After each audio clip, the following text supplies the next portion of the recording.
welcome to our YouTube channel. I hope you guys are doing well. So अभी हमने recently देखा कि DSSB TGT ने अपना सिलेबस निकाला है. So ये सिलेबस कैसा है? सबसे पहले तो उन्होंने हेडिंग क्या डाली है? ये एक इंडिकेटिव सिलेबस है. इंडिकेटिव सिलेबस क्या होता है? अगर आप हेडिंग देखोगे तो आपको पता लगेगा क्या लिखा है इन्होंने लिखा है ये इंडिकेटिव सिलेबस है. इंडिकेटिव सिलेबस मतलब कि आपको इंडिकेट करे या फिर आपको बता रहे हैं कि ऐसा पैटर्न हो सकता है पेपर का. अगर हम लोग जब हमने लास्ट टाइम टीजीटी का पेपर देखा, कब देखा? 2021 में, तो उसका सिलेबस थोड़ा डिफरेंट था. उसके अकॉर्डिंग ही हम सब अभी तक पढ़ रहे थे. अब इतने टाइम बाद 4 मंथ्स बाद जब आप देख रहे हो दोबारा एक सिलेबस आ रहा है जो कि कंप्लीटली चेंज्ड है, तो बहुत सारे बच्चों को they are baffled, they are सब बच्चे इतने सारा उनके पास डाउट्स हैं कि अब हम सिलेबस कैसे खत्म करेंगे, सिलेबस कैसे करेंगे. तो सबसे पहले तो अगर किसी ने अभी तक सिलेबस नहीं देखा है तो ये भी जरूरी है, आप इंडिकेटिव सिलेबस में जाओगे यहाँ पे एंड इंग्लिश टाइप करोगे तो यू विल सी कि आपके पास टीजीटी और पीजीटी दोनों के सिलेबस है. किसका सिलेबस है? यहाँ पे इंडिकेटिव सिलेबस है for the post of TGT English and for PGT also. PGT male female. सबसे पहले तो अगर आप ओपन करोगे मेल फीमेल तो यू विल सी कि मेल फीमेल का एक ही सिलेबस है, तो यहां से आप देख सकते हो. और साथ में you can download the indicative syllabus of TGT as well. किसका सिलेबस? टीजीटी का.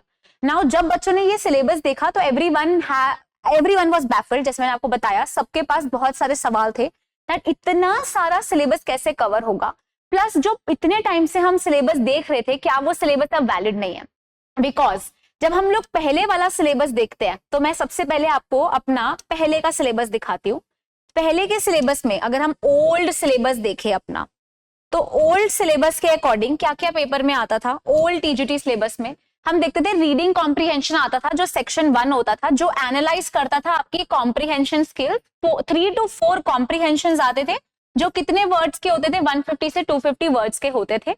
वेरियस अलग अलग आप कह सकते हो उसके साथ क्वेश्चंस जुड़े होते थे एमसीक्यू टाइप के, जो आपसे vocabulary related question, factual information, ये सारे कॉम्प्रीहेंशन स्किल से रिलेटेड क्वेश्चंस आते थे.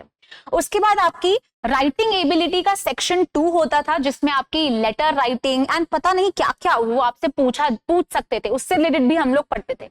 उसके बाद आता है ग्रामर. ग्रामर यूजेज काफी ज्यादा आती थी. आप लगा लो कम से कम इतना आप 60% पेपर ग्रामर से रिलेटेड आता था.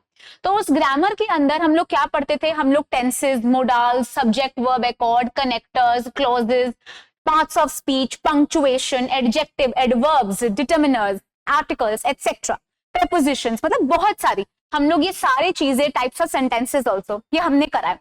तो अब ये पेपर 1 में तो हमें करना ही है, तो पेपर 2 में भी हम लोग ये सारी चीजें करते थे. उसके बाद क्या आता था? ये हम लोग ओल्ड सिलेबस डिस्कस कर रहे हैं. ओल्ड सिलेबस के थ्रू हमारे पास सेक्शन डी होता था लिटरेचर का, जिसके अंदर से 20 क्वेश्चंस बनते थे कुछ. तो 20 क्वेश्चंस, पहले कुछ 18 क्वेश्चंस बनते थे. 2021 के अंदर हमने देखा वेटेज इंक्रीज हुई थी. इंग्लिश की वेटेज इंक्रीज के अंदर हम शेक्सपियर पे फोकस करते थे, रोमांटिक पीरियड पे बहुत फोकस करते थे, और इन सब राइटर्स को हमने थरोली तो क्लास में पढ़ा भी था एंड यही आता था पेपर में. फिर 19th सेंचुरी, 20th सेंचुरी के अमेरिकन राइटर्स और इंग्लिश राइटर्स को भी हम जैसे हमने देखा इंग्लिश लिटरेचर में, जैसे Robert Frost, Hemingway, Ted Hughes and Whitman. Then we have Emily Dickinson, Bernard Shaw. These were some of the very important canonical literature writers जिनको हम देख रहे थे. साथ में हम लोगों ने मॉडर्न इंडिया से भी क्वेश्चंस देखे थे, जैसे कि हम लोगों ने K N. Daruwalla, Ruskin Bond, R K. Narayan, Mulkraj Anand, जैसे हमारी जो त्रिमूर्ति हैं, ठीक है, नसीम एज़ेकिल, विक्रम सेठ, अनीता देसाई, खुशवंत सिंह जैसे कैनोनिकल राइटर्स को देखा गया था. तो अभी तक टीजीटी में यही सब आ रहा था. साथ में modern writers from different parts of the world को भी हम लोग देख लेते थे. लास्ट में सबसे इंपॉर्टेंट पार्ट क्या आता था हमारा? टीचिंग की पेडागोजी. टीचिंग की पेडागोजी या मेथोडोलॉजी जो भी आप कह रहे हो, जिसके अंदर हम लोग एस्पेक्ट्स ऑफ इंग्लिश लैंग्वेज देखते थे. What is the nature of English language, what are the problems and principles of teaching. हम लोग क्या देखते थे? हम लोग लिसनिंग, स्पीकिंग, रीडिंग, राइटिंग, जो स्किल्स हैं हमारी इंपॉर्टेंट, जो लैंग्वेज की स्किल्स हैं, उनको देखते थे. मेथड, सबसे इंपॉर्टेंट तो मेथड्स ही होता था, है ना. बेसिक टीचिंग मेथड क्या है, ट्रांसलेशन मेथड क्या है. These were some of the important things जो हम लोग पेडागोजी में करते थे. जैसे रेमेडियल टीचिंग, रेफरेंस मटेरियल्स, या होता क्या है इंस्ट्रक्शनल फैसिलिटीज क्या होता है. These were certain things that we used to see. But now the syllabus is completely changed, और अब आप मुझे बोलोगे मैम ये सिलेबस में क्या हो गया, सिलेबस में कुछ और है ही नहीं, सिलेबस में कोई ग्रामर नहीं है, सिर्फ और सिर्फ लिटरेचर और पेडागोजी है। क्या दिख रहा है हम लोगों को, लिटरेचर प्लस पेडागोजी दिख रहा है हम लोगों को सिलेबस में। तो क्या अब हमारे पास अनसीन पैसेज, क्या हमारे पास पैसेज और ग्रामर नहीं आएगा, क्या पैसेज और ग्रामर अब हमारे पास नहीं आएंगे? सो ये जानना, ये बताना तो काफी ज्यादा डिफिकल्ट है, बिकॉज आधे से ज्यादा प्रिपरेशन सबने कर ली है और अब इन्होंने नया सिलेबस क्या किया है, इनिशिएट किया है, जो कि एक इंडिकेटिव सिलेबस है। सो हमने इससे कुछ चीजें हम पोस्टुलेट कर सकते हैं, कुछ चीजें हम लोग क्या कर सकते हैं, चीजें कुछ कंक्लूड कर सकते हैं। तो कुछ चीजें में से क्या है, जैसे कि अब हमारे पास जो नया सिलेबस है, जो हमारा न्यू सिलेबस है, उसके अंदर हमारा लिटरेचर बहुत ज्यादा आया है, ठीक है, आधे से ज्यादा लिटरेचर है, साथ में पेडागोजी है। तो सबसे पहले हम लोग सिलेबस भी देख लेते हैं। सिलेबस क्या है, सीधा मैं आपको यहीं से दिखाती हूँ। सिलेबस है हमारा इंडियन क्लासिकल लिटरेचर। सोचो, क्लासिकल लिटरेचर भी पूछ रहे हैं, European classical literature, European literature के अंदर क्या देखते हैं हम लोग, ग्रीक भी देखते हैं, साथ में हम लोग रोमन लिटरेचर भी देखते हैं। Then Indian writings, then British poetry and drama 14th century से 17th सेंचुरी तक, अमेरिकन लिटरेचर जिसपे 18th सेंचुरी पे फोकस है। उसके बाद पॉपुलर लिटरेचर, पॉपुलर लिटरेचर के अंदर क्या आता है, जैसे हमारी कॉमिक्स, आजकल की कॉमिक्स है वो पॉपुलर लिटरेचर के अंदर आती हैं। देन हमारे पास British poetry and drama 17th से 18th सेंचुरी, उसके बाद British literature 18th century, then we have British romantic literature, then 19th century women writing, जो फेमिनिस्टिक राइटिंग्स है हमारी, हम क्लास में यही पढ़ते रहते हैं, ठीक ना। उसके बाद ब्रिटिश लिटरेचर 20th सेंचुरी, मतलब मॉडर्निज्म तक। उसके बाद European drama and then post colonial literature. तो इन लोगों ने ऑलमोस्ट सारा किसका सिलेबस हमें दिया है, बीए इंग्लिश ऑनर्स का, और वो भी कहाँ का सिलेबस, डीयू का सिलेबस। आगे भी मैं आपको दिखाती हूँ, आप ये सारी स्लाइड्स देखो। पेपर के टाइटल्स के अंदर science fiction, detective fiction, then European realism, modern writings and English translation, ये सारे अगर आप बहुत closely, if you look at these things very closely, you will realise ये सारे क्या है, पेपर टाइटल्स हैं। पेपर टाइटल्स दिल्ली यूनिवर्सिटी के बीए सिलेबस का। यहाँ पर इलेक्टिव्स जो है हमारे, जैसे partition literature, travel writing, autobiography, literary theory, literary criticism, research methodology, कुछ बचा ही नहीं है, सारे हमारे बीए का सिलेबस डाल दिया गया है। इनफैक्ट अगर बीए में, बिकॉज हम लोग क्या यूज कर रहे हैं, हम लोग बेसिकली कैसा मॉडल कर रहे हैं, सीबीसीएस कर रहे हैं, तो उसके अंदर क्रेडिट सिस्टम मॉडल में है, तो वहां पे हम कुछ जेनेरिक इलेक्टिव्स देखते हैं। इन्होंने सीधा जेनेरिक इलेक्टिव के बारे में भी लिख दिया, media, communication, text, performance, academic writing, ये सब आपके पेपर में नहीं आएगा। ये सब इन्होंने क्या किया है, सीधा जेनेरिक इलेक्टिव लेके डाल दिए हैं। साथ में हमारे कुछ और भी एबिलिटी इनहैंसमेंट, जिसे हम AECC कोर्सेज कहते हैं, वो भी इन्होंने डाल दिए हैं। Skill enhancement courses, soft skill, technical writing, business communication, creative writing जैसे कोर्सेज भी डाल दिए। तो आई वुड सजेस्ट व्हाट, सबसे पहले तो टेंशन बिल्कुल नहीं लेनी है, बिकॉज ये दिल्ली यूनिवर्सिटी का सिलेबस है और मेरी क्लासेस में हम लोग ऑलरेडी कर ही इस तरीके से रहे थे कि आप पेपर यूजीसी नेट देने जाओगे तो भी आपका वो भी क्लियर होगा। सो यूजीसी नेट का जो सिलेबस था, ये चाहते हैं आप उसी लेवल का पेपर दो, उसी लेवल का पेपर आएगा। ये लोग आपको सारे बीए का पेपर जो दिल्ली यूनिवर्सिटी का है वो पढ़ने के लिए कह रहे हैं। When you look at the syllabus, you will realize that यहाँ पर क्या पूछा जा रहा है। फ्रॉम द वेरी बिगिनिंग हम लोग क्या करेंगे, ब्रिटिश लिटरेचर पढ़ेंगे। ब्रिटिश लिटरेचर हम लोग कहाँ से स्टार्ट करते हैं, एंग्लो सैक्सन, एंग्लो नॉर्मन, और हम लोग कहाँ तक कर रहे थे, मॉडर्न, पोस्ट मॉडर्न भी किया है हमने तो क्लास में, तो हम लोग आगे ही चल रहे हैं, कोई टेंशन की बात नहीं है। अमेरिकन लिटरेचर भी इन्होंने कितना बोला, 18th century, but in my classes हमने कहाँ कहाँ पढ़ा है, हम लोगों ने अमेरिकन लिटरेचर तो पूरा कवर करा है, ठीक है। किस तरीके से अमेरिका डिस्कवर होता है, हमारी ट्रैवल राइटिंग्स, जो कि आप कह सकते हो स्लेव नरेटिव राइटिंग्स, हमने सारी करी है अमेरिकन लिटरेचर के अंदर।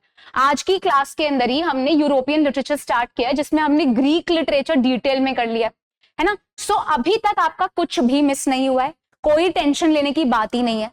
अब आप मुझे बोलोगे मैम क्या ऐसा हो सकता है कि हमारे पास ग्रामर पेपर में आए ही ना, तो ऐसा थोड़ा मुश्किल है। ग्रामर बेसिकली ना रूट होता है कोई भी इंग्लिश पेपर का, सो आई डोंट थिंक कि वो ग्रामर नहीं पूछेंगे ही नहीं, ऐसा नहीं होगा। It is possible that they can give you some passages और उस पैसेज से रिलेटेड कुछ ग्रामर रिलेटेड क्वेश्चंस पूछ ले, या तो ये सिनेरियो हो सकता है, या फिर ऐसा हो सकता है कि यस इस बारी से आपके पेपर 1 में तो ग्रामर आती ही है ना, तो पेपर 1 में ग्रामर और पैसेज अच्छे से आ जाए, और जो आपका पेपर 2 है वो पूरा कैसे बनेगा, लिटरेचर का रिलेटेड बनेगा और पेडागोजी से रिलेटेड बनेगा। सो हमारे लिए सबसे जरूरी क्या हो गया, एक फ्रेमवर्क हमें मिल गया है पढ़ने के लिए। हम लोग किस लेवल का लिटरेचर पढ़ेंगे, हम लोग पढ़ेंगे यूजीसी नेट लेवल का लिटरेचर, यूजीसी नेट लेवल का पढ़ेंगे ताकि कोई चीज छूटे ही ना आपका, चाहे आप पीजीटी दो या टीजीटी दो, दोनों क्लियर हो, बिकॉज पेपर तो अब डिफिकल्ट ही आएगा। वैसे भी हम लोग देख रहे थे that they were asking in depth questions right now with the syllabus also, it is very evident that they will ask you deeper questions this time. So in my class we have already completed British literature and हम लोगों ने American भी खत्म कर लिया, European भी होने वाला है। हम लोग और फोकस करेंगे क्लासिकल लिटरेचर पे। थोड़ा नया क्या है इसके अंदर, नया बस ये है कि पहले हम लोग बिल्कुल भी क्या नहीं देखते थे, हम लोग क्रिटिसिज्म पे फोकस नहीं डालते थे। कहा गया या सो लिटरेरी क्रिटिसिज्म हमारे लिए एक नया है। लिटरेरी क्रिटिसिज्म हम पहले नहीं करते थे। क्रिटिसिज्म एंड थ्योरी हम क्लास में जरूर करेंगे।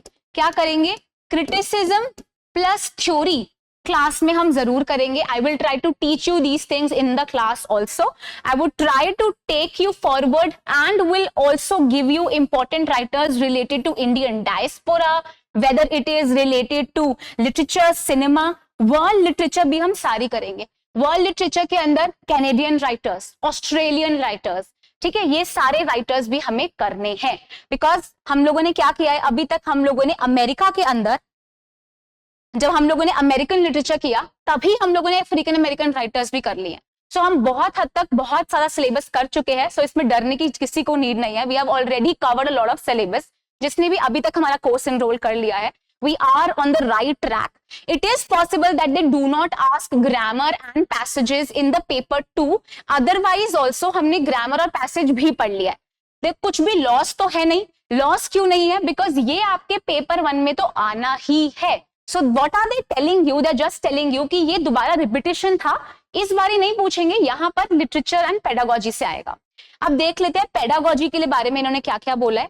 पेडागोजी भी देखते हैं। So syllabus related to pedagogy और मेथोडोलॉजी के अंदर we will be studying what, we will study about learning and teaching, language across curriculum, understanding discipline and subject, gender, school and society, pedagogy of a school subject, knowledge and curriculum, assessment for learning, creating an inclusive school, childhood and growing up, drama and art in education. Again इसको focus करोगे ना तो यहाँ पर आपके BEd का syllabus आपको नजर आएगा। सो बीएड में जब आप पहला पेपर दे रहे होते हो सेमेस्टर में, तब यही पेडागोजी सारी आती है। तो हम लोग क्या करेंगे, हम लोग कंप्लीट फोकस करेंगे हमारी पेडागोजी पे जो बचा है अभी, और इंग्लिश लिटरेचर तो हम डेफिनेटली कर ही रहे हैं, जिसमें आपको डरने की कोई नीड नहीं है, because we are covering almost everything.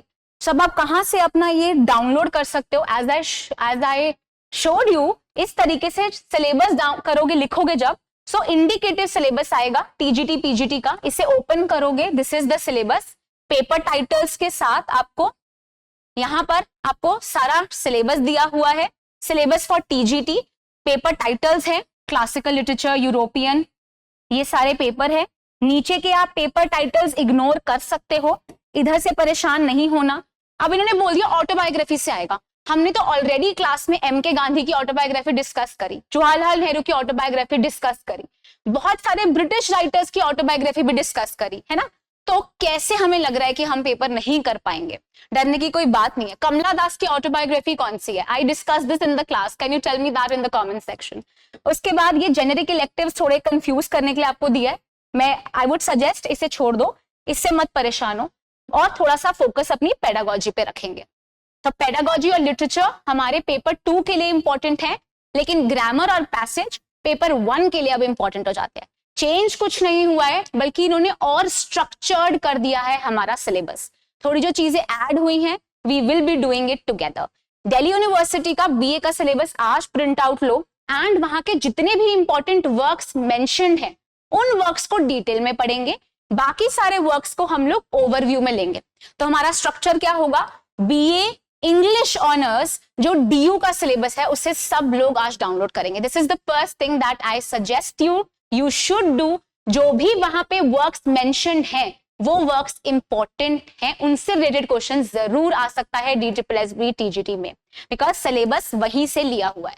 Okay, I hope सबको समझ आया है, टेंशन की कोई बात नहीं है। हम लोग क्या करेंगे, फोकस करेंगे हमारी पेडागोजी या मेथोडोलॉजी सेक्शन पे एंड लिटरेचर सेक्शन पे, right. So with this I will wind up this session and I hope सबको समझ आया है। ये नोटिफिकेशन अभी आई है and we are already studying and आगे भी हम अच्छे से ही पढ़ेंगे। If you still have any doubts you can ask me that in the comment section and I will surely reply to you. Thank you and have a wonderful day and keep studying.